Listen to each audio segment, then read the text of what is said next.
Ողջույն սիրելի ունկնդիրներ եւ բարեկալուստ Պարզից Պարզ ոդկաստ։ Այսօր ձեզ հետ ես եմ Արաջ Ալավյանը, Արտյոմ Զաքարյանը եւ մեզ հյուր է եկել Ալեքս Խաչատուրյան։ Այո, բայց Ձեզ Balchuk Capital, այո, Balchuk Capital PB, միացումների եւ միաձուլումների պատասխանատու։ Հայերեն տենցա մերջերը Head of M&A։ Այո։ Միացումներ, միաձուլումների։ Տենց է հիմա դրա անալոգը։ Կարևոր թարգմանվում է։ Դե ամեն ինչ պետք է միացում, միաձուլում այդ երևի merger-ն է, բայց acquisition-ի ձեռքբերումն է։ Հիմա ռուսերեն ասում են слияние и поглощение, չգիտեմ ինչի։ Իրականում է տենց դիլեմա է։ Պրոստը Поглощение ձեռքբերումն է,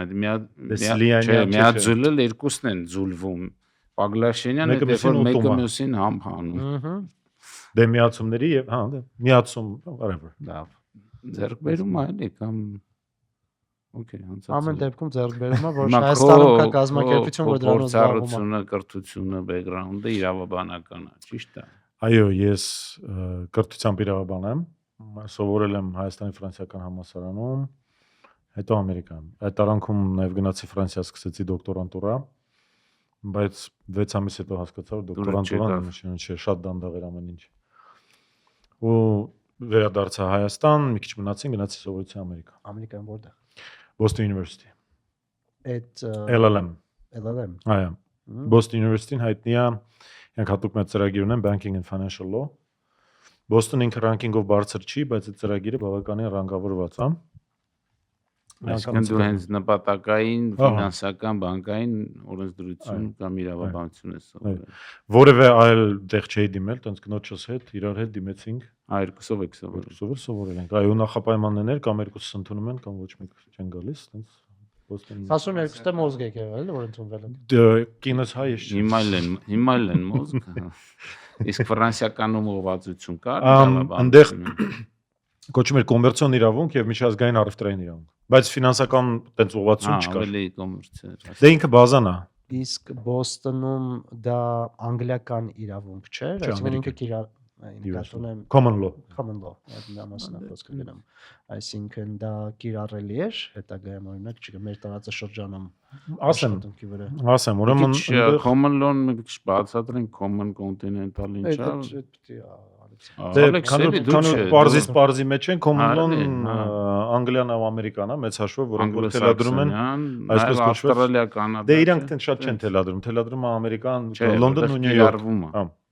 Common ընդհանուր իմաստով է, թե ինքը common law-ն ինքը բաղկացած երկու մասից կա ստատուտոր կտոր, այսինքն ինչ որ օրենքներ որ գրում են ու կա ինչ որ դատարաններն են ֆիքսում որպես օրենք։ Դատարանական որոշում, դատական ակտը, օրենսդրական մարմին է։ Դատարանը ըստ էության օրենսդիր մարմին է, ինքը իր առանձին կարա օրենքներ ընդունի։ Կոնտինենտալը այդպես չի, կոնտինենտալում դատավորը շատ ավելի սահմանափակ այսպես ասած հնարավորություններ ունի օրենք ստեղծելու, ինքը ավելի շատ գիրք է օրենսգրքով պետք է առաջ կոդիֆիկացիան է, քաղաքացիական օրենսգիր սահմանադրությունը Նապոլեոնից է գալիս, հիմնականում հա իրանք են այդ առաջի կոդիֆիկացիայի այսպես ասած ֆլագշիպը վերցրել, չես Գերմանիան էլ ունի, բայց օրինակ մեր պոստսովետական միջավայրը հիմնականում Նապոլեոնի այսպես ասած քաղաքացիական օրենսգիրքն է վերցրել եւ այո, հիմա ինչով է հետաքրական դա, որովհետև երկու ասպեկտ կա։ Առաջի ասպեկտը հետևյալն է, եթե դու ուզում ես սովորես ֆինանսական իրավունք, անկախ նրանից դու որ յուրիսդիկցիայում ես գտնվում, common law թե civil law, այսպես ասած, հիմնական դոմինանտ այս բանը տրենդը ու policy-ն սահմանում է այդ common law-ն։ Իսկ եթե նույնիսկ վերցնենք մեր ֆինանսական իրավունքի կոնցեպտները, դրանց մեծ մասը առաջացել է ոչ թե ընտրենք Ֆրանսիայում կամ Գերմանիայում, առաջացել է Լոնդոնում եւ Նյու Յորքում։ Անք ասենք, որ այդ common law-ն նպաստել է ֆինանսական համակարգի այդ ձևով զարգացմանը ինչ որ կա։ Ամենայն հավանականությամբ, այո, ես կարծում եմ, որ այնտեղ ոչ միայն այդ ֆակտորը, ոչ թե օրենսդրությունն է միայն, այլ նաև իրանց մշակույթը, կրոնը եւ այլն, դրանք լուրջ ազդեցություն են ունեցել, բայց կոնցեպտուալ, երբ որ դու գնում ես ամերիկյան ֆինանսական իրավունք ես սովորում կամ անգլիական ֆինանսական իրավունք, դու ըստ էության շատ լավ հասկանում ես բովանդակային առումով, ինչի այս իրավական կոնցեպտը կիրառում ես բանի նկատմամբ։ Իհարկե գալիս է հաստում այն տարենք Հայաստան կամ Ռուսաստան կամ Ֆրանսիա որոշակի մոդիֆիկացիաների ենթարկվում, բայց բազան մեծ հաշվով դա է։ Ինձ թվում է, որ դա ավելի շատ ոչ բանկային ֆինանսին է առնչվում, որովհետև բանկային դե Եվրոպան էլ է բանկային, բայց օրինակ բաժնետիրական կապիտալը հիմնականում Նյու Յորքում, Լոնդոնում է, չէ՞։ Կորպորատիվ իրավունքը, կապիտալի շուկաների հետ կապված իրավունքը, ինչ որ վերաբերում է վարկավորմանը, վարկավորման բոլոր պրոդուկտները, դրանց մեծ մասը, կորպորատիվ կառավարումն է, private equity-ն, ալտերնատիվ ինվեստիցիաներ, այսինքն ֆոնդեր եւ այլն, այդ սա սեկյուրիտիզացիան, hedge fund-եր եւ այլն, դա սա ոնց որ դրա բանը, alma mater-ը Ամերիկան է, որտեղ ընդե ավելի շատ, Ամերիկան ու Նյու Յորքն ու Լոնդոնն է, ասենց ասեմ։ Առաջինը որ դու այդ երբ որ գնում ես ընդ սովորելու, դու շատ ավելի լավ բովանդակային հասկանում ես ինչի ասա սենց աշխատում, որովհետև այնտեղ ենթարենք օրենքից դեպի պրակտիկա մոտիկա։ Փողոցանցնում ես, հա, Wall Street-ում այն ինչ որ դու կարդացել ես, այնտեղ աշխատում է։ Երկրորդը 4 ժամ քշում ես, հա։ Երկրորդը ինչի էր դա։ Ես օրինակ հետեւյալն եմ արել։ Մենք ունեինք 10 առարկա, որ պիտի անպայման 12։ Ամեն սեմեստր 6 առարկա ենք անցնում։ Ես բաժանել եմ սենց առարկաներ, որոնք որ ես գիտեի, որ ինձ պետք են գալու, օրինակ որ վերադառնամ Հայաստան, ինչ եմ անելու սրա հետ, օրինակ ոնց որ commercial lending-ը։ Նո կոմերցիոն վարկավորումը, որով ընտրենք Bank of America-ի General Counsel-ներ մեզ սովորացնում, ինքը գալիս է ասում է Ժորժ ջան, վարկավորումը սենց աշխատում է, դա գլխավոր իրավաբան է, այն մարդկանց համար չի հասկանում։ Եվ առարկաներ, որոնք որ ես մտածում էի, որ այդ բան երբ որ ես ընդ Հայաստանում չկային կոնցեպտները, բայց մտածում եմ ինչու մի պահ կգա։ Օրինակ ոնց որ hedge fund-երը, օրինակ ոնց որ սեկյուրիտիզացիան եւ այլն, այսինքն 12 թվին, 11 թվին որ դա սովորում եմ, հələ Հայաստանում գրանցված ֆոնդ չկար։ Ինչե որ արձում գա։ Ինչեւ ես սկսի գրանցել մի քանի հատ։ Դա համար այդ առարկաները այտենց բաժանեցի երկու մասի ու այտենց մի քիչ սովորեցի այն ինչ որ անմիջապես են վաճառելու ու ինչ որ բաներ, որոնք որ կարծում են որպես product հետագայում հնարավոր է վաճառել։ Դրա համար հենց որ Ամերիկայից վերադարձած, ես մի քիչ շեղվեմ դեպի հետքում, Ամերիկայից որ վերադարձա, սկսեցինք մենք երբ որ ես գնացի TK, սկսեցինք ակտիվորեն ֆոնդերի, այսպես ասած իրավաբանությամբ զբաղվել, մեծ մաս այն ժամանակ ֆոնդերի մենք էին գրանցում։ Առաջի պրոյեկտը սեկյուրիտիզացիա եւ երևի միակ իրականում տենց pure textbook գրքային սեկյուրիտիզացիա մենք էինք արել։ Եկեք ինքը ծիծաղալու էր չափելով, բայց զուտ որպես product վարկային պորտֆելի։ Ես հիշում եմ այդ, ես շատ լավ հիշում եմ։ Մինչև 5 վարկային կազմակերպություն էինք հավաքել, իրանց վարկային պորտֆելը վերցրել էինք, սեկյուրիտիզացիա 14 թիվ, 15 Երևի հա, այդպես հիշում եմ բան։ Բոնդեր էինք թողարկել այդ բոնդերի տակ գարանտիա եւ այլն։ Հիշում եմ վարկերն էին հիմքը։ Բայց ինքը ամբողջ գործարքի գին է, ենթադրենք երևի մի 5-ից 10 միլիոն դոլար էր, որը ծիծաղալու է, որովհետեւ մի հատ անգլիացի ընկեր ունեի, որ ցելի իրավաբաններ ու securitizationով զբաղվում էր Լոնդոնում, ասաց լսի,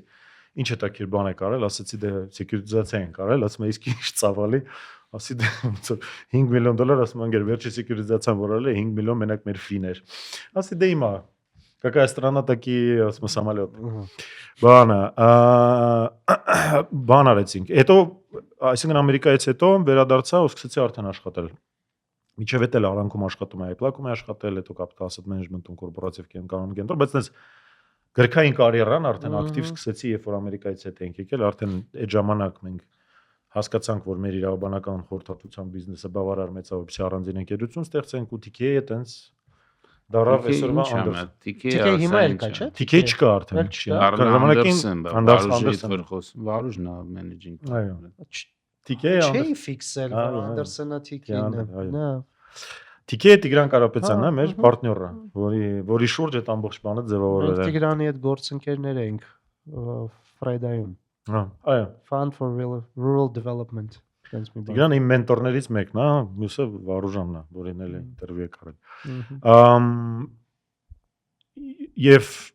Տիգրանը ասեց, դե արի լսի, նորմալ իրավաբանական կամպանիա սարքենք, սկսենք ծառայություն եմ մատուցել, սարքեցինք միջև 16 թիվ, ես տենց ինձ նվիրել էի իրավաբանական խորհրդատվության, ինքը բուտիկ էր այդ ժամանակ, որտեղ էլի կենտրոնացել էինք հիմնականում օտարերկրյա ինվեստորների վրա, մեր ծառայությունների մոտ 70%-ը տարբեր IFI-ներ են, ոնց որ EBRD-ներ, IFC-ներ, ADB-ներ, local client-ներ շատ քիչ ենք սպասարկում։ Հետո 16-ին գնացի աշխատելու կառավարություն։ Այո։ 2 տարի աշխատեցի որպես Կարեն Կարապետյանի խորհրդական եւ հետ զուգահեռաբար ռազմավարական նախաձեռնությունների կենտրոնի տնօրեն։ Հետո 18-ի իրադարձություններից հետո ոնց որ ես ասում եմ, ոնց որ ժողովուրդը մեզ գործից հանեց, ես վերադարձա TK-ի։ Եվս 2 կամ 3 տարի աշխատեցի այնտեղ, հետո որոշեցի, որ էլ իրավաբանությամբ չեմ ուզում զբաղվել։ Ինչի՞։ Հոգնեցի։ Հոգնեցի հետեւյալ պատճառ։ Ժամերն էին շատ։ Չէ, մենք ես երբեք այդ մասով չեմ զլացել, ուղղակի վերջի իմ այդ իրավաբանական կարիերայի այդ этаպում վերջի կտորը ես արդեն քանի որ արդեն լավ թիմ կար ձևավորված, վարուժաններ միացել, պարտներների քանակը մեծացել էր ու թիմը արդեն ագին գործ տանում էր։ Ես արդեն ման էի գալի, իմ համար ինչ-որ հետաքրքիր բան էր, որովհետև ըստ էության 10-12 տարվա ընթացքում որպես իրավաբան սկսեցի արդեն ինչ-որ սով զգալ, նոր ինչ-որ հետաքրքիր բաներ։ Ու ինքս ինձ բռնեցի այն մտքի վրա, որ իմ անձամբ իմ որպես պարտներ տված խորհրդատվության զգալի մասը իրավաբանության հետ կապ չուներ։ Կապ ուներ բանակցությունների հետ, կապ ուներ structuring-ի հետ, կապ ուներ գործարքը գլուխ բերելու հետ, execution-ի հետ եւ այլն, բայց կոնկրետ իրավաբանության հետ, այն դասական առումով նստել պայմանագրում ինչ-որ դիտարկումներ անել, legal opinion-ներ գնել չի անում դա։ Որտեւ արդեն ոնց որ սպառել էր, հետո մեխանիզմը աշխատում էր, երբ որ ինչ-որ հետաքրքիր բան էր առաջ գալիս նստում մտածում քննարկում ենք, բայց ես ավելի շատ ոնց որ Իսկ AI այդ մասով հիմա բան փոխել է։ Շատ փոխել է։ Ես հիմա տենց որպես պրակտիկ պայմանագիր գրելու կոնտեքստում չգիտեմ, բայց նույնիսկ մեր ժամանակ, այսպես ասած, AI իրավաբանության ոլորտում AI նախահայրը իմ համար հետեւյալն էր, որ դու ենթադրենք Օրինակ ես ինչ արեցի Ամերիկայից, երբ որ մենք Ամերիկայում երբ որ մեզ սովորացնում են, մեր առարկաները երկու մասից են բաղկացած՝ շատ քիչ տեսական ու շատ պրակտիկ։ Ու շատ պրակտիկը այդ հիմնականում լինում են ինչ-որ թեմպլեթներ պայմանագրերի, որոնք ընդհանրենք լուրջ իրավաբանական գրասենյակներ մշակել էին։ Ու ես ինչ էի անում, ես ասում եի Ժորժ ջան, եկեք նոր բան չորենք։ Բաց դոստուպում կային։ Չէ, իրանք բաց դոստուպում չէի, բայց որ պրոֆեսորները, որոնք հիմնականում սա պրակտիկ իրավաբաններ են, բերում էին։ Ես այդ սախ դատաբազան հետս վերցրել էի, բերել էի ու սկսում էի ինչ որ բան եթե պետք է գրեի, միշտ օգտագործում էի դա։ Ինքս չէի հորինում։ Որտեվ համոզված էի, որ այդքան ինտելեկտ կարողություն, հնարավորություն չունեմ, որ գրեմ ավելի լավ, քան չգիտեմ, Latham and Watkins-ը կամ Baker and McKinsey եւ այլն։ Դրա համար ոնց որ AI նախահայր է տեսանկյունից հայկական պայմանագրային տիրույթում ահագին բաներ կան, որոնք որ դու վերցրել ես ինչ որ տեմպլեթից, որը կարդացել ես։ Հիմա այդտեղ ոնց որ եւ AI-ի դեպքում կա մի թակարդ, որովհետեւ երբ որ դու ինչ որ բան արտագրում ես, լավ կլինի որ հասկանաս ինչ ես արտագրում։ Լինում է երբ որ մարդիկ հատկապես իրավաբանություն։ Լինում է որ մարդիկ տենց միանգամից ուղղակի լցնում են թղթի մեջ ուղարկում են, դե տեսքը լավն է։ Երբ որ miscellaneous մի հատ տենց դրույթ կա, չէ՞, մի հատ սիրածը, որ տենց miscellaneous շատ երկար է, չէ՞։ Ու ինքը ինչ մի 7-8 ինչ որ բանը գրած, որը ոչ ոք երբեք չի կարդում։ Բայց այնուհանդերձ ուզում եմ ասեմ, դա նույնիսկ այդ ինչ որ միտեից վերցնել, օգտագործել որպես բազա վերցնել, արդեն շուտ այնպես կա ու ես դրա մեջ ազնվորեն ասեմ ոչ մի վատ բան չեմ գտնում, որովհետև հաստատ հայ իրավաբանը միջին վիճակագրական, որը ես էի, չի կարա ավելի լավ պայմանագիր գրի օրինակ վարկավորման, քան գրելա Latham and Watkins-ը, որը որ աշխարհի top law firm-երից մեկն է, ով դրա վրա աշխատել է 40 իրավաբան։ Ու իրանք ամեն անգամ մի 40 տարի 40 տարի ու մի 40 միլիոն դոլար է դրա վրա փող են աշխատել։ So ես մտածում եմ, որ այդ տեմպլեթները պետք է օգտագործել, բայց իրենց պետք է ոնց որ customize անել հայկական միջավայրում, ստուգել օրենքի տեսանկյունից աշխատողա թե աշխատող չի եւ այլն։ Մա տենց TK-ից գնացի կառավարությունից հետ եկա TK, արդեն այդ տեմպլեթների էպոխան էլ անցավ, սկսեցինք բաներ անել ու արդեն ձանձրանում է, ուզում եմ ինչ որ նոր բանով զբաղվեի, հետո ժամանակից մեծ մասը հենց execution-ի բանակցությունների ու բաների վրա գնաց, ասեցի ու սկսեցի այդ ժամանակ արդեն ինքս ինձ տանջել մի մտքով, որը որ երկար բան էի անում, պահում էի, որ ուզում եմ MBA անեմ։ Տենց MBA-ից սկսեցի պատրաստվել, ինչ որ application-ներ եւ այլն, հետո հասա այն պահին, որը իրավաբանի ամենաթույլ կողմն է, որ պետք է GMAT հանձնես։ GMAT հանձնելու վրա ասեցի դե լավ, մի 3-4 ամիս ժամանակ կծախսեմ, այդ GMAT-ը կպարապեմ, Ինչ մաթեմատիկայի կտոր։ Հա, ինքը բնականաբար մաթեմատիկայի կտորը, որտեղ այն ժամանակ մենք ենթադրենք կալկուլյատորից ենքում Excel լավ օգտագործել չգիտեի էլի։ Այդ պահին տենց ինչ որ ռազվիլ կար։ Հա, Արանքում նույնիսկ էդ էլ հիշացնեմ, որ 22 թվականին մասնակցեցի ընտրություններին Հայաստան դաշինքից, հետո չգնացի պարլամենտ, ու իմ մոտ տենց ինչ-որ լավ ինչ անեմ։ Իրավաբանություն ոնց որ էլ տենց չի բանանում, գայթակղում։ Կոմս Մոնտե Կրիստո։ Հա, քաղաքական պապիտկան չհաջողվեց։ Что дальше? Ու մտածեցի MBA-ի մասին, բայց զուգահեռաբար ու մտածում էի նույնիսկ կամ ասի MBA անեմ կամ գնամ ինչ որ միտեղ M&A անեմ։ Ու մտածում էի որ Հայաստանում չեմ ուզում անեմ, որովհետև Հայաստանում M&A այտենց private equity քիչ էր։ ու Ամբերներ, չէ, այդ ժամանակ։ Ամբերը կար, այո։ Թե իրանք նույնիսկ չէ, կարող ավելի շուտ էին, ամբեր ավելի շուտ էին, լավ եմ հիշում։ Բայց Բայց մենակ իրանք էին, ինչքան որ ես եմ հիշում։ ամենայն դեպս հայտնի որպես որ լուրջ էլի, որ ակտիվ տակը թիվ կա։ գործարք էին մանգալը իրանք էին։ Ու տենց հետո հնարավորություն եղավ գնամ M&A-ով զբաղվեմ։ Ինչ որ որոշակի պրպտումներից հետո հայտնվեցի Balchuk Capital-ում։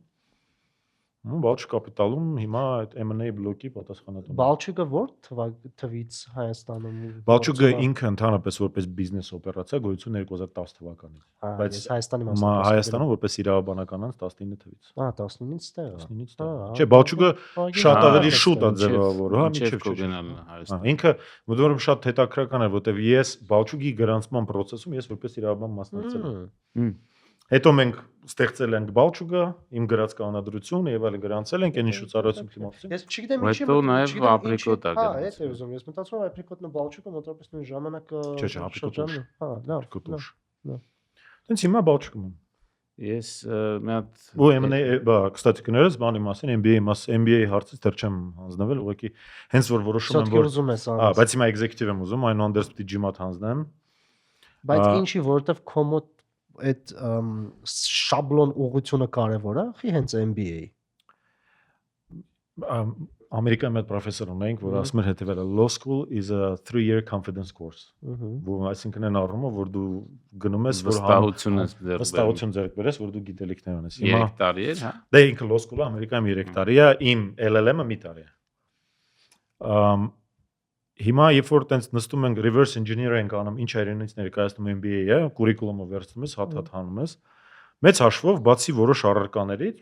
այդպես բան չկա, որ ես ընտրենք, հա, ես ֆինանսական մոդել ինքս կդժվարանամ լավ հավաքեմ, բայց DCF մոդել կարող եմ լավ կարդամ, challenge անեմ, assumption-ները նայեմ եւ այլն։ То есть այն չի որ գալու եմ с нуля։ Այնուհանդերձ ոլորտներ կան, որոնք որ լավ չեմ հասկանում, մարքեթինգը որպես պրոֆեսիա չեմ հասկանում։ Կամ օրինակ մենեջմենտը որոշ էլեմենտներ կան, ստրատեգիկ բանը, չգիտեմ։ Հիմա դրա համար դες բայց անընդհատ ինչ-որ բաներ սովորում եմ զբաղվում, բայց ասի լսի։ Պետք է կյանքում ժամանակ հատկացնես, գնաս դրա վրա կենտրոնանաս, չնայած եւ էգզեկյուտիվ։ Հետո ինքը լավ բան է տալիս, որտեվ ինքը քեզ ոնց որ բանից հանում է գործից։ Միջավայրից հանում է, դու սկսում ես մի քիչ ուրիշ, հետո որ հետ ես գալիս, շատ ավելի լավ ես մտածում։ Դրա համար հələ չեմ հանձնվել, բայց հենց որ սկսում եմ ջիմատի մասին մտածել։ Օնլայն ես ուզում անես։ Չէ, ինքը on-line եւ on campus։ Դե էգզեկյուտիվը գալով է։ Դե զուտ աշխատանքի բավ է հարցնում, էլի։ Դե հիմա օրինակ ես ասենց ասեմ, մտածում եի իմ համար low hanging fruit-ը INSEAD-ն է, որովհետեւ INSEAD-ը Ֆրանսիա մոտիկա։ INSEAD-ը Ֆրանսիա մոտիկա, 1/3 ընդեղ կարճ ավելի։ չէ, դե 1.5 տարի է կակրած, բայց ընդեղ մի 6 ամիսը Աբու Դաբի է, 6 ամիսը Սինգապուր է։ Աբու Դաբին ինչով ալա, որովհետեւ մենք Աբու Դաբիում օֆիս ունենք։ Balchuk Capital Աբու Դաբիում օֆիս ունի, օպերեյշններ ունի։ Հա, ես կարամ տենց ինքս իմ համար excuse հորինեմ, որ ես հիմա կաֆեից է կարասա Սինգապուրում կաֆե չկա։ Չէ, բան չունեմ ասելու, բայց մարդը M&A-ա զբաղվում, պետք է հանդիպի, շփվի, կոֆե խմեն, մեկ ուրիշ ավելի ծանր։ Հետ գնամ հետո առաջ կանք, էլի այդ common law-ից ոնց որ սկսեցինք մի քիչ կիսատ մնաց։ Ընդհանրապես երկրի զարգացման, տնտեսության զարգացման տեսանկյունից ինչքանով է ինքը էական։ Որովհետև երկրներ կան, նույն ասենք օրենքի տեսակը։ Նույն ասենք Էմիրություններում միջազգային ֆինանսական կենտրոն կա կամ Ղազախստանում գիտեմ այդ փորձ արել են, որ այդպես անգլիական օրենսդրություն են բերում դնում, հա, անգլիական դատավորներ էլ ոնց որ փոխարենը նրա որ Իրանը ստեղծի նույնիսկ լավագույն փորձով, ոնց որ շատ դեպքերում հրաժարվում են կարճ ճանապարհով, տենց ինչ-որ մի հատ ազատ տնտեսական գոտի են ստեղծում, ինչ են անում։ Նայեք, իմ կարծիքով իմ անձնական մոտեցումը հետևյալն է, ինքը իրանով օրենքը ինքը ինչ-որ մի հատ абստրակցիա է։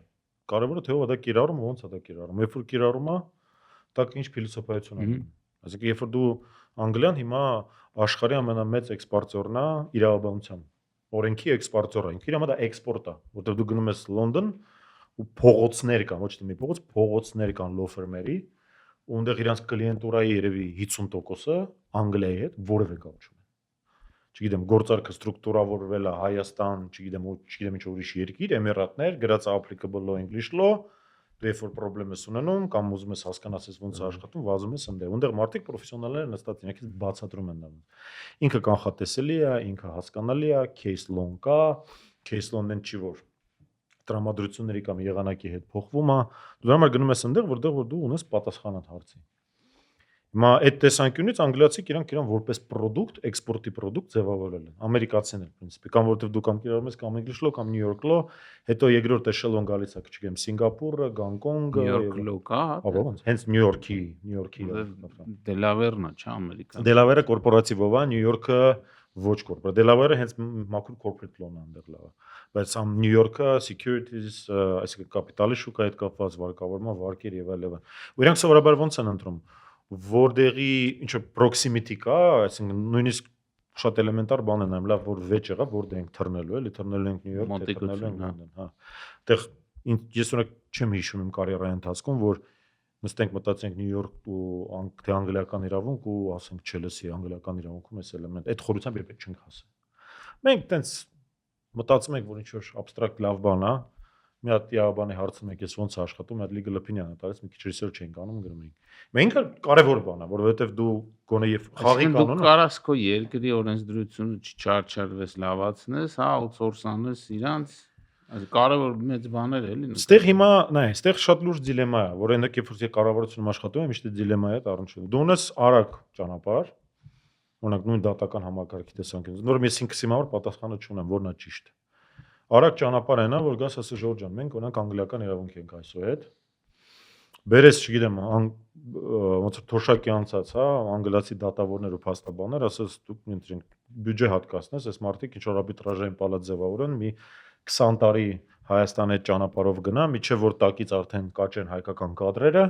ու այդ ընթացքում դու քո օրենսդրությունները սկսես մոտարկել, տրանսֆորմացնել։ Դրա խնդրեմն է, որ դու կարաս գերի մնաս անգլիացի իրավաբանների եւ փաստաբանների, հա, դատավորների, ու դու քո ներքին օրենսդրություն չես ձևավորում։ Դա առաջի է, երկրորդը, բայց երբ որ դու քո ճանապարհով ես ձևավորում, ասում ես, չէ, ես իմ, այսպես ասած, ճանապարհն ունեմ, այդ ճանապարհ ձևավորելը դժվար է, որովհետև դու այնուհանդերձ հավաքում ես մարդկանց հետ, ովքեր որ չգիտեմ, նո կորպորատիվ իրավունքի տեսանկյունից կամ ֆինանսական իրավունքի տեսանկյունից ասեմ, միջև դու չանես մի 30-40 հատ մեծ վարկավորման, չսպասարկես մեծ վարկավորման կամ ֆինանսավորման կամ private equity կամ hedge fund գործարք, դու չես կարող հասկանաս այդ ինչա։ Այդ փորձը Հայաստանում չկա, ինքը չի կարող ձևավորվի 0-ից։ Կամ պետք է մարդկանց էքսպորտ անես, իրանք այնտեղ սովորեն, հետ բերես իրանք ասեն Ժորժան սենց է ճիշտ է, կամ պետք է այն մարդկանց բերես, ասես թող գամ ես սովորացնեմ։ Դա էվոլյուցիայի տարբեր ճանապարհներ, ես ինքս մեկ ագրեսիվ մտածում եմ, որ երևի արբիտրաժային օրինակ դատավարություն որ ձևավորվի, Հայաստանում ամենաճիշտը կլինի, որ այդ բանը ստեղծես միջավայրը, որտեղ որ անգլիական իրավունքը կիրառվելու, բերես այդ մարդկանց, իրանց կցես հայ լավ տաղանդավոր։ Հա, հայ լավ տաղանդավոր եղիքի կցես ու ժամանակի ընթացքում իրանք արդեն ավտոնոմ դառնում են։ Մեր իրավունքը ստեղծել կամ լավարկել իմաստ չունի։ Ոչ թե իմաստ չունի, դժվար է։ Իհարկե ավելի լավ է որ դու կողմն շատ դժվար է, էլի։ Հա, որովհետև ասում եմ, դու չես քան hedge fund գործար կարաս, ենթադրենք վերջի 5 տարվա ընթացքում, քան hedge fund կարաս հաշվես, որտեղից էլ ինչ որ պրեցեդենտներ ձևավորվեն, որտեղից էլ վեճեր առաջանան, չգիտեմ, էս էլ նենանի։ Ոչ մեկի պետք չի։ Դու գնում ես New York, London, այդ ամեն ինչը ընդե է տեղի ունենում։ Հիմա ընդեղից ամենահեշտը վերցնել, ենթադրենք այդ բազան բերել, բարձա պետք է ադապտացնես։ Բայց այնուհանդերձ բայց ընդեղ էլ մեծ մասը Կայմանը, չգիտեմ, Բերմուդայի, Լյուքսեմբուրգը, այդ ուրիշ բան է, այդ իրավաբանական ստրուկտուրաներն են, որտեղ, այսինքն իրավաբանական անձն է։ Դու գնում ես Կայման, որովհետև ինքը ենթադրենք ինֆորմացիայի պաշտպանության տեսանկյունից փակ է, հարկեր չկա, փաստրու է եւ այլն։ Անգլիայում ենթադրենք հարկվում է։ Դες գնում ես կամպանիան ընտրում ես Կայման, օրենսդրություն ընտրում ես անգլիական, չգիտեմ, dispute resolution ընտրում ես, բանկեր ընտրում ես մի ուրիշ jurisdiction, ասես հավաքում ես կոմար puzzle-ը ամենա հարմար մարշրուտներով եւ ռեգուլատորիկայով։ Հիմա վերադառնալով Հայաստանին, ես երիտասարդ տարիքում շատ ավելի ագրեսիվ ու բան էի, մարտական էի տրամադրված, որ ամենաէջ ձևը այդ ամեն ինչի իմպորտանելն է։ Պրոբլեմը նրանում է, որ եթե դու տակից ակադեմիա չդնես, որ ակադեմիան այդ ամեն ինչը տա, դու տենց մնալու ես վակուում, այսինքն դու ունենալու ես, չգիտեմ, 50 հոգի իրավաբան տարվա graduation program-ում, որը 50 հոգի չգիտեն ինչ են անելու, որովհետև հիմնական բանը գնում է այնտեղ։ Ու տենց ես մի քանի վեճ եմ ունեցել շատ խելացի մարդկանց հետ, որոնք որ ինձ ասում էին, լսի, այդքան պետք չի ագրեսիվ լինել, ճիշտ է էվոլյուցիոն ճանապարհն է, որ Հայաստանը ինքը իրանով զարգանա, բայց ես ասում եմ,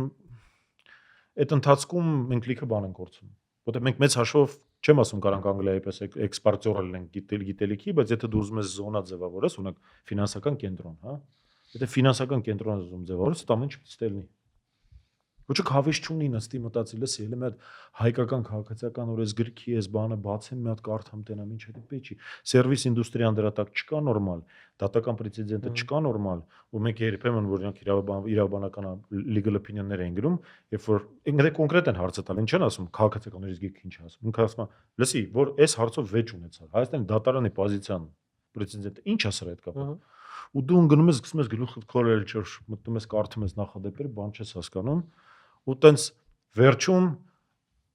disclaimer-ներով այն caveat բառեր կան, չէ, to the best of my knowledge, according to my research եւ այլն, likely, միշտ գրում ես likely, որ չգրես հաստատել ներդրում, ասես likely, որ sense կլինի, բայց մեծ հաշվով կոտ միշկ է, չգիտես ինչ կհանես էլի մեջից, տենց կլինի, չի լինի, դատավորը տենց կմեկնաբանի։ Իսկ դրա տակ ոչ մեկ չի ստորագրել, էլի։ Չէ, տալիս է իրանք են հասկանում։ Ախր ինչ որ տենց գիտեք, ինչ որ բանը խարիոգրաֆիա է, որը ենթադրենք հայկական իրավաբաններն ու դրսի իրավաբանները իրար հետ խաղում են այդ խարիոգրաֆիան։ Իրանք պետք է legal opinion ստանալ, որտեղ որ հայ իրավաբանը չի ասում, ոբշե որ ստեղ գաս ձեռներ կկտրեն կամ բան, չգիտեմ, սա ձեռից կվերցնեն եւ այլն։ Դու տենց փորձում ես ոչ երկրիդ վնաստած, բայց միաժամանակ որպես իրավաբանել պրոֆեսիոնալ լինես, որ մի օր կան այդ legal opinion-ը դեմ տան, չասեմ, նո չես համաչում ես ինչ ես գրել։ Դից ինչ որ ֆորմուլիրովկով մենք մեր պարն ենք ապարում, իրանք իրանք հարցերը տալիս են, իրանք իրանք պարամանում, legal opinion տալիս ստորագրում ենք, գնում կլիենտին brief-եր ան, բայց իրականում որոշումը թե չի անել կամ չանել։ Իրականում որոշումը լրիվ ուրիշ տեղ է։ Տենց կարևորը red flag չլինի, ոնց որ ասում են։ Դից իմիջիալից փորձ կա ոչ թե հենց դատական բանի մասով, էս վերջերս Կաթարի գնացել, իրանց ամբողջ պետական համակարգը 25 տարով outsource արած տարբեր միջազգային ընկերությունների, այն պայմանով, որ իրանք 25 տարի հետո դուրս պետք գան։ Ինձ էքսպատ էր պատմում, որ հիմա, ասենք, մարդիկ ու նոր չէ, էլի արդեն ագին անցել է, մարդիկ չգիտեն այդ ժամանակը որ լրացավ, աշխատավարձները կարող է իջնի, որովհետեւ միջազգային չգիտեմ Big 4-ը կամ այլ ընկերությունները իրանք որոշակի պայմաններով ստեղծել են այդ իրանց միջավայրը ամբողջ պետական համակարգի մասնախոսքը, բայց չունեն անապատում նավթ գտել են երկիր կառուցել։ Եղած չեղած մի 400,000 հոգի, որ անեն, պետությունը կառավարեն, փողերը կառավարեն, որը կառավարեն։ Իրանց խնդիրները դա են, մերը հեսա իրանց էս։ Չէ, իրականում, ասենց ասեմ, այդ շատ լուրջ դիլեմա է։ Մի տեսանկյունից դու ասում ես, եթե ես ուզում եմ որպես երկիր լինեմ, որը որ ինչ-որ բան կարող առաջարկի, ու անրոզա չեմ համեմատում ես, չգիտեմ, Վրաստանի հետ, հարևանների հետ, Ռուսաստանի հետ, Կազախստանի հետ, որը որ այդ Kazakhstan International Financial Center-ն ասարակ է, DIFC-ի հետ, եւ դու ասում ես, լավ, ես ինչ կարամ առաջարկեմ։ Ինչ ունեմ առաջարկելու։ Որն է իմ առաջարկը։ Պարզվում է, որ այտենց մեծ հաշվով շատ բան չունես առաջարկելու։ Քո օրենսդրությունը մենակ պետք է այն դեպքերի համար, երբ որ ինչ-որ մեկը գալիս է Հայաստանում ինչ-որ բան անում կամ հայերը իրար մեջ ինչ-որ մի հատ բիզնես են անում, որը քիչ է։ բայց այսօրվա դրությամբ զուտ նկատառում էլի մենք չունենք բոլոր ծառայությունները, որը մեր բնակչության մեծ մասը մեծ ծառայություններից բավարար ծառայություններ, նաև իրավաբանական տեսանկյունից, նաև ֆինանսական իրավաբանության տեսանկյունից։ Այսինքն մեր նպատակը օրինակ լինել միջազգային ֆինանսական կենտրոնը ինչու՞ն է կայանում։ Ես չեմ ասում, որ մեր նպատակը դա է, բայց ժամանակին տենց բան ունենք, չէ՞, տենց քաղաքական ոնց որ վեկտոր կար, որ EasyFX ունենք։ Կա վեկտոր կար, ու այդ վեկտորի շրջանակներում այդ գործը արվում էր, իսկ նետրիդիան։ Մեծ հաշվով, հա, իրավունքը ես շուտվանից արդեն, ոնց որ ես ասում եմ իմ մեջ իրավաբանը 3 տարի առաջ մեռել է, ինչ որ բաներ է մնացել, ֆանտոմների բոլի մնացել է, որը որ ինձ հնարավորություն է տալի, պրոստը արագ դոկումենտը կարդալ, հասկանալ ինչա գրած այդ վատ լեզվով, բայց ընդհանուր առմամբ երբ որ տես նայում եմ, ինքն էլ չի որ չկա, նույնիսկ ես ավելին ասեմ, իմ կարծիքով մեր մոտ այսպես կոչած այդ օրենսդրական ինֆլյացիան կա, overregulation կա լիքը դեպքերում, որովհետև դու բացում ես, sense ես այն ժամանակ հատկապես դրան առնչվում եմ, երբ որ կառավարությունում եմ, երբ որ աշխատում, sense բացում կարդում ես, մեր ինչին ասա պետք։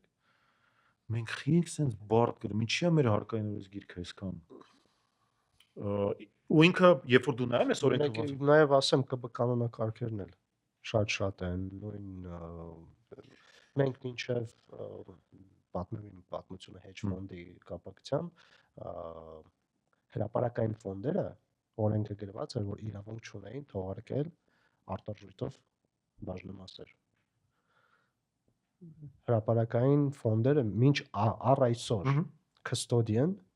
պահարող միայն պետք է լինի հայկական բանկ կամ դեպոզիտարիա։ Ու տարբեր ռեգուլյացիաներ, որոնք շատ բարդ են դարձնում նույն օրինակ ֆոնդերի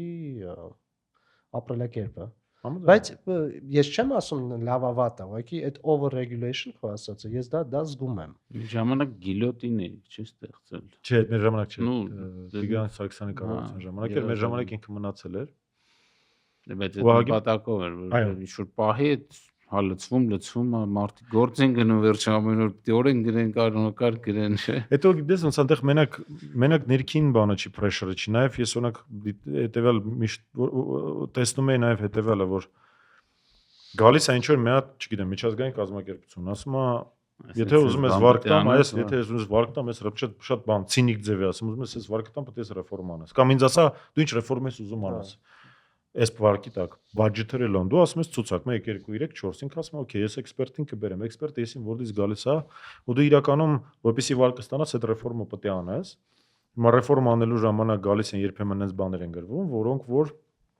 կարծիքով պետք չի դու ինքը այնուհանդերձ ինչ-որ մի տեստավորման միջավայր է բարձ օրենք ընդունեցիր սկսեց աշխատել տենում ես ինչ-որ մի հատ կոզած ձևով չի գնում սկսում ես կարգավորել տեղ գցել Մեր մոտ հակառակն է, մեր մոտ երբեմն որ դու կարդում ես, նես տպավորությունը, որի ընթերենք բիզնեսում, կոնկրետ միջավայրում բիզնես կա 10 հոգի խաղացող, 10-ից 2-ը չարաշահում են, ու այդ օրենքը հենց այդ երկուսի համար է գրված։ Հա, մեր մոտ որպես կանոն տենց։ Այն 8-ը տուժում են, ասում են, այ աղբեր ջան, ես ինչ եմ արել, եք ինձ տանջում ես քան, ասում են, չէ, բայց դու չես հասկանում, բա այնտեղ չարաշահ, ասում եմ, լսի, ես որ բարեխիղճ եմ, ինձ դրա համար պետք չի պատժել, պետքա գնալ նրա հետևից, որ ան բարեխիղճ է, դա տրամաբանական է, եթե դու enforcement գործիք չունես, այդ իմ խնդրեմը չի, գնա քո enforcement գործիք ստեղծի, բայց մի կարգավորի ինձ նենց ոնց որ պետք չի ինձ կարգավորել, ես դա չեմ անում։ Ու դա ծախս է, որտեվ դա էլ չի արվում։ Costing հաճախ չի արվում։ Այսինքն որ դնում են ինչ-որ պահանջներ 1 2 3 4 դու հաշվում ես, ասում ես, լսի, ես այս երկրում երբեք այսքան փող չեմ կարող աշխատել։ Ուղղակի որ այդ բիզնեսը պահեմ Դրա համար մարդիկ ասում են, դստել ենք, հաշվել ենք, ասել ենք, չէ, ձեռք չի տալիս Հայաստանում այդ անելը։ Տենց էլ է եղել իմ կյանքում, երբ որ ես էլ իրավաբան էի, ասում, նայում են, ասում են, էլ մի հատ ռեգուլյացիան տուր, ինչա պետք սրա համար։ Ասում ես, էս պետք է ունենաս, էս պետք է ունենաս, այս քանից 3 հոգի պետք է ունենաս։ Մենյուն սաղ տալիս ես, ասում ես, այս մենյուն մինիմալ դու պետք է ունենաս։ Ինքը նստում է կողքը հաշվում, ասում է, չէ, կներես։ Հետո հաշվում ենք Հայաստանից ինչքան փող կար աշխատի, օրինակ ֆինանսական ոլորտում եղել են տենց դեպքեր, ասում է, չէ։ Պետք չի մեզ։ Դրա համար ռեգուլյացիայի ծավալին իմ կարծիքով պետք է ինքը ռեգուլյացիան ինչ է, ինքը երկու խնդիր ունի, միջավայր ստեղծու, այդ միջավայրը կարգավորի։ Երբ որ ռեգուլյացիան ստեղծում է, որ միջավայրը չձևավորվի, նախքանից հարց է, ինչին է պետք է։ Ավելի լավ է թողես թող չարաշահեն, ոնց է ամերիկացիք անում։ Ամերիկացիք երբ որ մի բան խախտում է մարդը, մի անգամից չեն գնում օրենք փոխում ձեռնի խփում, ասում են, հələ սպասի, սա մեզանից հաստատ կրեատիվ է։ Որտեվ սա անում է փող աշխատելու համար։ Հələ թողենք թող մի քիչ։ Թողում են անում, հետո ասում են, այ հիմա արիստը։ Բայց այդ ժամանակ դու կարող ես պայմանավորվես։ Ինքը ասում է, հələ մի հատ տենամ, դու ինչ ես արել։ Նայում են վերլուծում են, տենում են որտեղ ինչ լազեիկ է։ Բիզնեսը միշտ ավելի առաջ է, բիզնեսը միշտ լազեիկա է մտածելու։ Այդ իր կրեդոն է, ու պետքա տենց լինի։ Վատա որ չի մտածում իմ կարծիքով։ Որտեղ ինքը միշտ պետք է ամենաօպտիմալ ճանապարհը գտնի իր նպատակին հասնելու։ Հիմա եթե դու այն գլխից դնում ես շատ բարդ լաբիրինթ որ արդյունքիդ հասնես, դու նստում հաշվում ես, ասում ես, լավ, ինչի՞ ես լաբիրինթը մտնեմ, տարապես էլի, կողքով կգնամ ուրիշ տեղից իմ արդյունքին կհասնեմ։ Էդ էլ նրանից է գալիս, որ ընդհանրենք էլի իմպորտ են անում։ Այդ, կստացի, որոշակիորեն հակասում էր իմ գաղափարին, որ ես ասում եմ անգլիական իրավունք իմպորտ անենք, էլի, որտեղ ստեղ գալիս են ինչ-որ իմպորտ են անում։ Այս իմպորտը դու ասում ես, դե լավ, այն բոլոր կոնցեպտները, որ դուք ասում եք, ոնց որ տրամաբանական է, միշտ մտածում են, լավ, միշտ չէ, հաճախ ռեգուլատորները մտածում են վատ վարքագծով մարդու մասին, ոչ թե մարդու մասին, որը որ կրեատիվ է, ասել սրան դաշտ տանք թող բզբզատենանք ինչ է անում, դու ստանում ես ինչ-որ լիք օրենքներ, լիքը կանոնակարգեր, լիք ինչ-որ կառավարության որոշումներ, կարդում, ասում ես, ժողովուրդ քանի անգամ է պրակտիկա մեզ թուղթը կիրառվել։ Բայց ինքը կա։ Չգիտեմ, իրավաբանությունն էլ։ Իրավաբանությունից անցում անենք դեպի, չէ՞, միաձուլումներ եւ միացումներ։ equity, ասենց ասեմ, private equity։ Private equity, մենք private equity երևի մեր venture capital-ի իրերի հետ ենք Շրջանակներում խոսացել, ենք խոսացել, բայց այդ մի քիչ դու քանի որ ավելի ավելի ավանդական private equity-ով ես զբաղվում, հա, այնի ավելի փոքր դրանից շուկա է։ private-ն ինչա, equity-ն ինչա, private equity-ն Ուրեմն ասած ինչա։ որ փորձենք բաժանել, դու ունես venture ստադիան, երբ որ կամպանիան չկա, դու ունես տենց mature ստադիան օպերացիոն, ունես growth equity կոչեցալը, որ արդեն տենց շատ հասուն կամպանիաներ են։ Ամեն этаպը ինքը իր ոնց որ խնդիրներն ունի ու Չէ, բայց ընդհանրապես Expertise-ն ինչա private equity։ երբ Դու որ- մեջի տարանջատումները սկսեցիր։ երբ որ դու գնում ես գտնում ես մի հատ բիզնես, Դա public equity ու private։ չէ՞։ private-ը երբ որ դու գտնում ես մի հատ ընկերություն, գալիս ասում ես, լսի, ես քեզ փող եմ տալի, օրինակ փայ եմ առնում, ամենաէլեմենտար ձև, կամ ամբողջ կամպանիան ես Հա, առնում։ բայց դու ֆոնդ ես։ Մենք private equity-ն ֆոնդ է։ իրավաբանորեն մենք ֆոնդ չենք, իրավաբանորեն մենք փակ բաժնետիրական ընկերություն ենք, Պարտադիր չէ ֆոնդ լինես։ բայց Դու կարաս ակտիվիստ ինվեստոր լինես։ Էլի private equity մանդատով քո կազմակերպության։ Հիմա որ ասում ենք private equity, այդ ինչին է։ private equity-ն այդ ներդրման տեսակն է։ Որ դու ինչ որ առնում ես, ընկերությունը կարա լինի հանրային, դու իրան դարձնում ես մասնավոր։ Այդ արդեն դու գնացի կամ buyout կամ բանա։ Ամեն դեպքում դու չես մտնում բաց բաժնետիրական ընկերության մեջ, ճիշտ է։ Եթե բացել է, ապա փակում ես իրան, հետ ես բերում։ Հա, եթե դու ուզում ես որպես private ընկերություն լինի, բաց բանես։ Գնում ես զգալի մասը առնում ես, նկատի ունենք, որ ինքը փակ բաժնետիրական ընկերություն է պայմանական ասած։ Դու ոչ հրապարակային բիզնես ես։ Ոչ հրապարակային ընկերություն, այո։ Հիմա մենք ոչ venture ենք, մենք մի քիչ այսպես ասած mature stage ենք ու growth stage ենք։ Mature stage-ը ինքը ինչ է ենթադրում, որ դու պետք է մտնես ժոսկի օպերացիաների մեջ, operations-ի մեջ։ Mature stage, այսինքն բիզնեսը ինքը կայացած գործող, ստաբիլ դրամական հոսքերով, իր բիզնես մոդելով, իր ապրոդուկտներով եւ այլն, բայց դու մտնում ես, սկսում ես կառավարման մեջ настройки կանել։ Գնալես ընդհատեմ բուկվալնը մի շաբաթ առաջ մի հատ Elliott ֆոնդերից, ամենամեծ ֆոնդերից մեկն է Ամերիկայում, Pepsi 4% բաժնետոմսերի առել է զուտ, որպեսզի իրականացնի optimization-ի, որտեղ Pepsi-ից mature business, գրեթե չես կարող մտածել։ Հա, մեկը կոլան է, այո։ Այսինքն բանը մարդը մտածում է, որ խոսքի այս ինչ բաները հանելով operations-ը 4%-ով կարաս անել, բայց Pepsi-ն հրապարակային չի։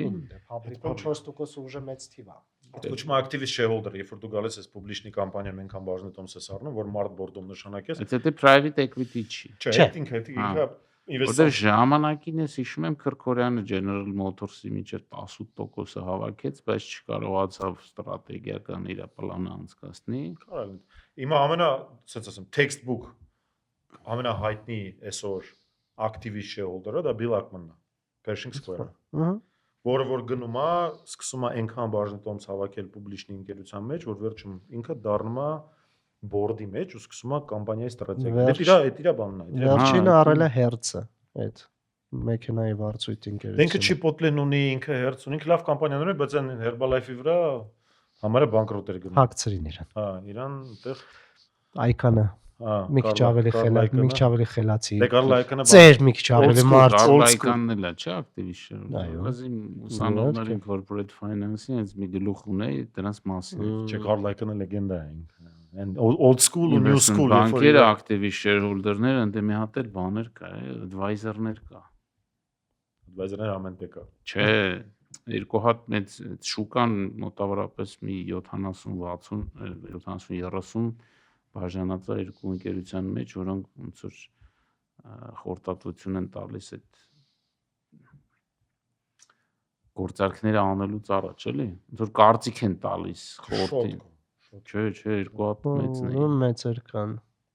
Բայց ես գիտեմ որոնց մասին է խոսքը, հիմա չեմ հիշի։ Դուք որ մտնում եք, ինչ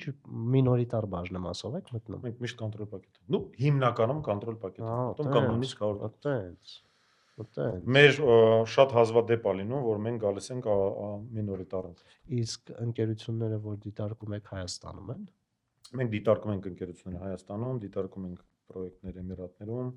դիտարկում ենք Ռուսաստանում, հիմա գնում ենք դեպի Սաուդի։ Մեր ստրատեգիան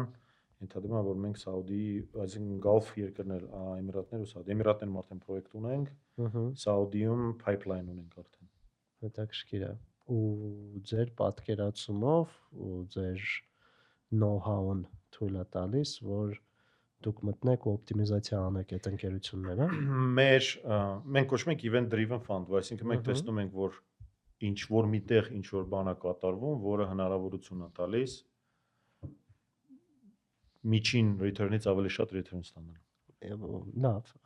բայց ու բարձր մենք շատ selectively ընտրում ենք այն ինչ որ առանց հասկանալի է։ Հիմա իմ հարցը հետեւյալն է, այդ նշանակում է բիզնեսը, որ դուք դիտարկում եք, ինքը կամ մինուսով է աշխատում, կամ շատ քիչ պլյուսով է աշխատում, կամ որտեվ սեփականատերը պետք է վաճառի, չէ՞, ինքը պետք է պատճառ ունենա վաճառի դες։ Եթե դու ուզում ես մտնես այդ բիզնեսը առնես, ինքն է պետք է համաձայնվի վաճառել, չէ՞։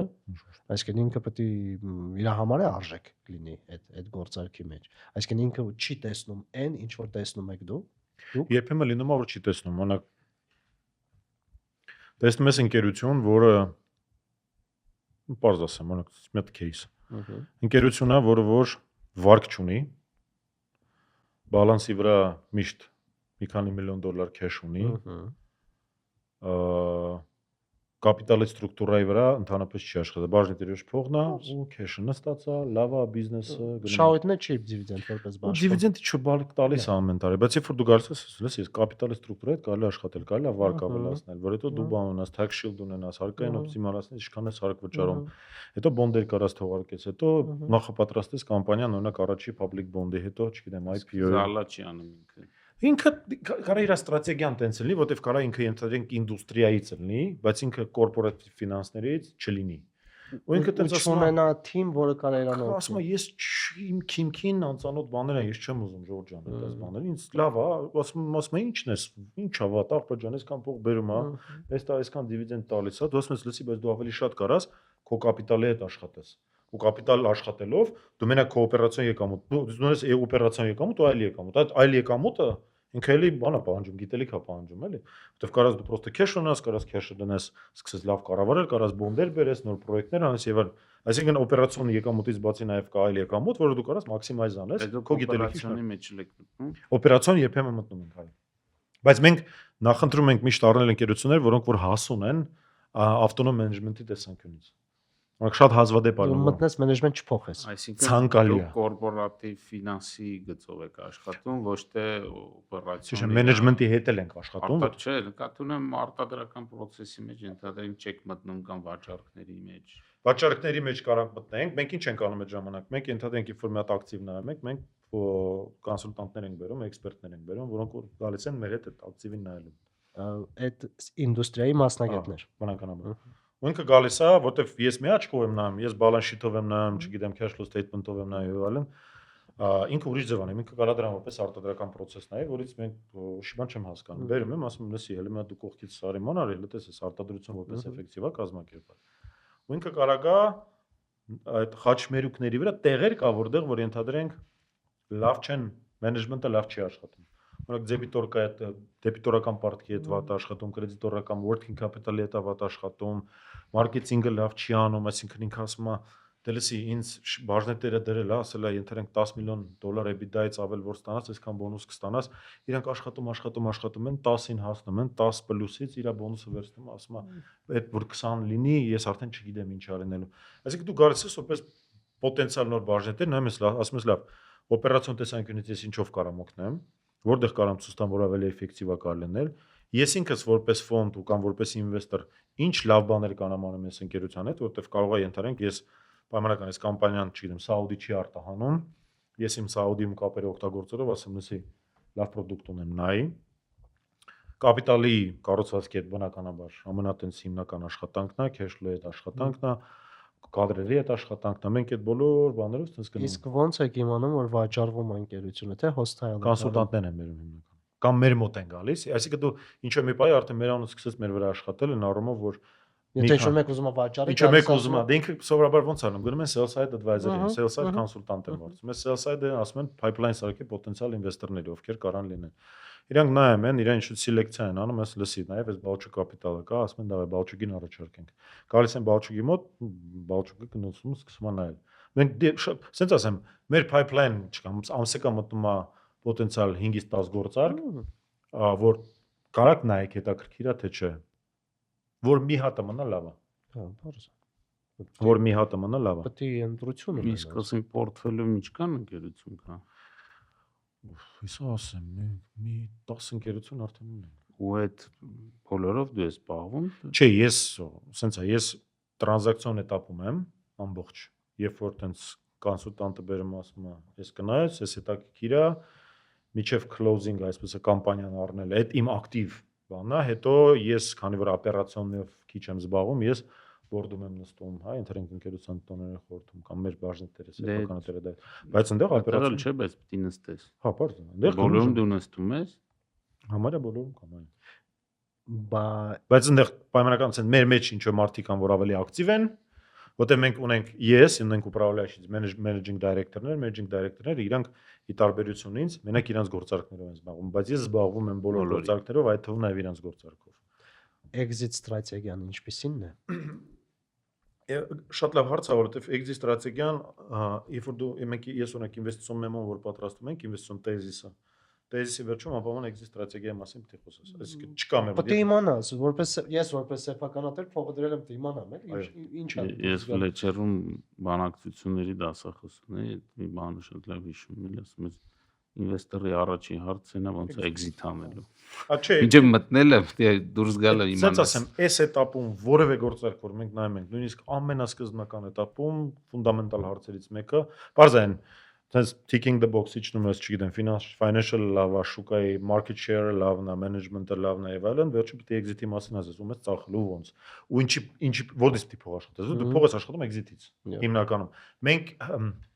բացի մի ակտիվից մնացած բոլոր ակտիվներով մենք private equity-ը մի ակտիվ ունենք, որը որ մեր համար ստրատեգիական է, մենք մտադիր ենք իրան պայել, բայց մնացած բոլորը մեր համար մենք ունենք ստրատեգիա, ոնց ենք իր արժեք հավելեցնելու վաճառելու։ Ընդրում ազնվորեն ասեմ, դու գալիս ես սկզբից մի տեզիսով, բայց ժամանակը կարող է ստիպի, որ դու այդ տեզիսից փոխես, ուրիշ տեզիսով գնաս։ Սկզբից ասում ես, չգիտեմ, 1.5 տարի հետո կամ 2 տարի հետո դուրս կգամ, հետո փոխում ես, հասկանում ես, որ օրինակ հիմա շուկան իջել է, քեզ ձեռ չի տալ, ասում ես, ես էլ 2 տարի էլ սպասեմ, կբարձրանա։ Ֆրոդին ասում է, բիզնեսի շատ փող չի ուզում ինձանից, ինքը իրան լավ պահում է, նայում է, ասում ես, դե սպասեմ, մի քիչ հետո արդեն ավելի բարձր գնով կվաճառեմ։ Այդ արդեն չկա տենց, որ քարի վրա գրել ես, ու ասում է, կրոֆից նոսը պետք է անպայման բանած վաճառես։ Բայց որոշակի նաև մաքսիմալ պարամետրեր չէ, ունես 7 տարի, 10 տարի, ինչքան ես դու։ Դու ունես ինվեստիցիոն հորիզոն, ու այդ ինվեստիցիոն հորիզոնի մեջ փորձում ես բաներ, այսինքն քո բազային ստրատեգիան չի կարող լինի ինվեստիցիոն հորիզոնից դուրս։ Քո բազային ստրատեգիան չի կարող լինի քո ինվեստիցիոն մանդատից դուրս, այսինքն դու չես, օրինակ մենք մեր մոտ մի պա ինչ որ անդադ ինչ որ վենչուրային իդեաներ են բերում, մենք պրոստ փախկար որ հրաժարեցինք, ասեցինք վերջել չենք նայում, որտեղ մենք դրան չենք հասկանում։ Մենք չգիտենք երկու բան, մենք չգիտենք, չենք կարող հաշվենք ոնց ենք սրանից փող աշխատելու եւ ամենակարևորը մենք չգիտենք մենք ինչ անենք, որ սա հաջողի։ Էքսպերտիզա չկա նրա մեջ, հատկապես դու չգիտես կամպանիան նայում ես ու ասում ես ես չգիտեմ սրա հետ ինչ պետք է անեմ, որ սա EBITDA-ն ավելանա, չգիտեմ, ավելի էֆեկտիվ լինի, կապիտալ, որ չգիտեմ, ինքը այդպես կայք իրանով գնալու է, ես ուղղակի ես ունեմ վենչուրայինի փորձ ու դա ես իմ պրակտիկայում որպես իրավաբան մեկ փորձից հետո որոշել եմ դրա մեջ չթաթխվել։ Ես չեմ կարող հաշվեմ դա։ Իմ համար դա անհաշվելի է, ոնց որ բիտկոյնը։ Բիտկոյնը հաշվելի չի իմ համար դա։ Նույն ձև էլ բանը հաշվելի չի վենչուրային կստացվի չի։ Իսկ ասեցի հասուն ոնց որ բիզնեսների մեջ եք մտնում, մեկ էլ աճող, ճիշտ է։ Աճողը որն է, ինչ է։ Աճողը, հասունը ենթադրենք, որ ինքը շատ լավ մենեջմենտ կամպանիա ունի, զգալի market share ունի, արդեն ինքը կայուն է։ Դու այդ ժամանակ օպերացիոն մասով համարյա չես զբաղվում։ Միակ խնդիրը ձեռք բերման պահին գնալ տենալ մենեջմենտը ինչքանով է կոմպետենտ։ Ունդեղ սովորաբար շատ ուժեղ մենեջմենտ է ալնում։ Քո խնդիրը նա, որ դու որպես բաժնետեր մենեջմենտի agency կոնտրակտը ճիշտ կնքես։ Այսինքն իրանք մոտիվացված լինեն շարունակեն։ Դու հիմնականում աշխատում ես կապիտալի ստրուկտուրայի հետ։ Մի քիչ փողը դնում ես, հետո սկսում ես վերաֆինանսավորել, հետո վարկերի հետ ես աշխատում, հետո դու որպես ուժեղ բաժնետեր, արդեն որ քեզ տենում են բանկերը, ֆինանսավորողները ասում են դե լավ, որ ինքը մեջն է, իր բալանսն է մեծ է, ուրեմն կարանք լրացուցիչ ֆինանսավորում տան, կարանք իրան։ Մենք այդտեղ ենք փորձում օգնել։ Որոնք որ այսպես ասած հասուն են, բայց սուպեր հասուն growth equity չի, այնտեղ մենք օպերացիոնի վրա ավելի շատ ենք ժամանակ ծախսում։ Ավելի ներգրաված ենք խորհրդի մակարդակով օպերացիոն կոմանդայի հետ աշխատանքի մակարդակով։ Դուք էքսպերտներ ներգրավում եք, թե դուք ինչ։ Չէ, ներգրավում ենք, անշուշտ։ Մեր մոտ չկա case, որ մենք էքսպերտ չներգրավենք։ Կա երկու ինդուստրիա, որից որ մենք շատ ավելի կոմֆորտն ենք, դա բանկային ինդուստրիան է, ֆինանսական ոլորտը ու արշարժ գույքը, բայց նույնիսկ արշարժ գույքի դեպքում մենք նախընտրում ենք միշտ հետներս ունենալ կոնսուլտանտ, որը մեզ ընդհանրապես շուկայի landscape-ը կպատմի։ Բացառություն կա, օրինակ, նրանից ինչ որ նկատի չունեմ կոնսուլտանտը, նույն այդ օպերացիոնի մեջ խորանալու կամ խորթում էքսպերտիզա բերելու դեպք է լինում, որ անում ենք։ Այսինքն մենք տենում ենք, որ բավարար չի, մենք գոհ չենք նայած ոնց է անում, մենք մեր մարդուն նայեք, դասակ կլասիկա ժանրը դու երկու բան ես անում։ Դու բերում ես ֆինանսական քոտանորենին, որպեսզի փողերի հոսքերի կառավարել։ ու պլյուս ենթադրենք դեպքեր կա, որ դու բերում ես քո այսպես ասած անվտանգության կանոն, որ ուղղություն չլինի, ինչ չլինի, ինչ չլինի, որովհետև դեպքեր ալնում, որ մենեջմենտը փոխվում է, ասեփականատերը փոխվում է, մենեջմենտը այդ արանքում որոշում է, որ ինքը կարա ոչ բոլոր երկրներում մատած, բայց հա, ինքը կարա ձուկ բռնի։ Ու այդ երկու բանն է։ Պլյուս դու բորդում ես նստում, եթե տնօրենի հետ նորմալ։ Причем շատ լեգալ ձևով էլ կարա ձուկ բռնի, կրեդիտորականները շատացնել։ Հա, ինքը, ասենց ասեմ, դու կյանքում կարող չիմանաս դրա մասին։ Fake sales-ներ, նույնիսկ նորմալ է։ Չկարա ուղղակի բերնի, դրանք բանկի հետ պայմանավորվի, ազատ քեշը դնի բանկում ավանդ, լավ տոկոսով, բանկի համար 0% ինքը կողքից իր համար իր ընտրենք հիպոթեկը 3% ավելի էժան վերցնի։ Այսինքն ինքը քո փողը դնում ավելի էժան, բանկին ասում է, նայ, ես քեզ вообще-то 9%-ով պետք է ավանդեմ, 6%-ով, ես քեզ տալիս եմ 4%-ով, այս 2%-ը ես քան փողը, այս երկուսի մեկը ինձ, մեկը քեզ։ Ու դա իմանալը հեշտ չի։ Բանկում արդյուն ունես։ Հայաստանում արել եք գործը։ Հայաստանում փնտրում ենք։ Մենք շատ ակտիվ փնտրում ենք, բայց դեռ ցավոք սրտի մենք մի քանի փորձ արել ենք։ Ուղղակի դժվար է գտնել այդ mature growth equity կամպանիաները Հայաստանում։ Դժվար է։ Բայց մենակ այդ չէ, ես օրինակ իմ փորձից ասեմ, գործարքներ չեմ արել, բայց Friday-ի փորձից եմ ասում։ Ոնց է կոչում required rate of return-ը, դիսկոնտավորված դրույքը, որով դու պատրաստ ես գործարք անել, դրամային էկվիվալենտով շատ բարձր է։ Երբ որ դու DCF բանը այդ cash flow զեղչված դրամական ոսկեր։ այդ IRR ինվեստիցիա է։ հա, երբ որ դու դա հաշվում ես, ոչ մի բիզնեսի մեջ Հայաստանում ներքին դրույքը։ Հա, իմաստ չի առաջանում այդ գումարը ներդնել։ Զուտ եթե մենք գրքային այդ բանաձևով ենք շարժվում, բարձր կարելի է տենց չանել, բարձր ինչ որ կարելի է նոմինալ մի հատ թիվ ընտրել, ու ասել չգիտեմ 17% եկամտաբերությունով ես մտնում եմ այս ամեն ինչի տակ։ Հիմա Հայաստանում եկամտաբեր բիզնեսներ կան։ Վաճառվող։ Չէ։ Ու վաճառվող էլ կա, չվաճառվող էլ կա, բայց խնդրեմը տեղ չի։ Մի քանի սելեկտիվ, տենց ասեմ, ինչին ենք առնչվել։ Առնչվել ենք նրան, որ կառավարող, այսինքն մենեջմենտը ինքը հասուն չի, ինքը ավտոնոմ չի։ Այս բիզնեսը դեռ սարսափելի կախված է սեփականատերից։ Սեփականատերը գործի չգա, կամպանիան վարի է գնալու կամ լուրջ խնդրեմ ես ունենալու։ Դու հասկանում ես, որ այդ վիրահատությունը, որտեղ որ բաժնետերը գնալու է, դու գալու ես որպես բաժնետեր, ինքը օպերացիոն մակարդակում խնդիրներ է ստեղծել։ Ոչ թե ստրատեգիական մակարդակում, օպերացիոն մակարդակում։ Այդ առաջի խնդիրն է։ Երկրորդը, որ scale-ը, որ բիզնեսները պատրաստ չեն վաճառվելու։ Որտեղ բիզնեսը եթե դու ուզում ես վաճառել, դու պետք է պատրաստվես դրան, դա ժամանակ է քաշում։ Դա նշանակում է, որ դու պետք է ֆինանսական դիսցիպլինա դզես, կորպորատիվ կառավարումը դզես, շատ տանում մեքենան լվանում են, բանում կամ տունը հավաքում են, նկարում են, ոչ գործ անես։ Այո, հիմա այդ չեն ան, այդ նու դա որոշակի աշխատանք է, որը որ դու եթե ինքը չես կարող անմանես, պետք է էքսպերտիզա բերես։ Դրա համար են ինվեստիցիոն բանկերները հայտնվում այնտեղ, որ իրանք ժամանակ են ծախսում նրա վրա, որ այսպես ասած ուպակովկա անեն այդ բիզնեսը պատրաստ են վաճառքի։ Ֆինանսական դիսցիպլինա, կորպորատիվ կառավարում, աուդիտ նորմալ, չգիտեմ, մենեջմենտին պետք է փոխես, process-ներ պետք է դնես, դա պետք է հասկանալի լինի մարդուն, որը գալի կողքից նայում է, ոչ թե դու գաս ու խառնվես իրար, որտեղ մեկը ասում է մեր մոտ սենց է, մյուսը ասում է սենց է։ Այդ երրորդ ֆակտորը, որը կա, այնա որ բաժնետերերը իմ կարծիքով հաճախ շատ չափից շատ ավելի բարձր են գնահատում իրենց բիզնեսը, քան ինքը իրականում կա։ Ու դա գալի, հա։ Նորակ ես դիսկուսիաներ եմ ունեցել։ Օրինակ կասես, չգիտեմ։ Օրինակ դիսկուսիաներ եմ ունեցել multiple-ների մասին, քանի multiple-ով ընտրենք կվաճառեն։ չգիտեմ, Դամոդարան -3 ենթանանք, չգիտեմ, այնտեղ 15-ա multiple-ը, ասում են, չգիտեմ, 11, 12, 10 multiple։ 10 multiple-ով Հայաստանում կամպանիա անել։